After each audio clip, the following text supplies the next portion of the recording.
ஆவியானுடைய 10 தன்மைகளை குறித்து பார்த்தோம். என்னென்ன பார்த்தோம்? ஆவியானவர் பேசுவார், ஆவியானவர் பாவத்தை குறித்தும் நீதியை குறித்தும் நியாய தீர்ப்பு குறித்து பேசுவார். 5வது, ஆவியினாலே நிரப்பப்படுவார், வரத்தை கொடுப்பார், ஆவியானவர் உங்களை பயன்படுத்துவார், ஆவியானவர் உங்களை வேர் பிரிப்பார், ஆவியானவர் உங்களை தடுக்கிறவர், ஆவியானவர் உங்களுக்கு உதவி செய்கிறவர், உங்களுக்காக வேண்டுதல் செய்கிறவர். அப்போ ஆவியானுடைய 10 தன்மைகள் இருக்கு. நமக்கு 3 தன்மைகள் நம்ம செய்யணும்.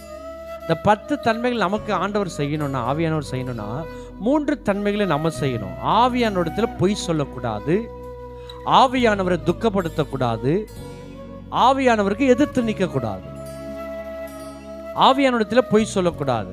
அப்போ அந்த 10 விதமான தன்மைகளை ஆண்டவர் நமக்கு கொடுப்பார். ஆமென். ஆண்டவர் உங்களை பலப்படுத்துவார்.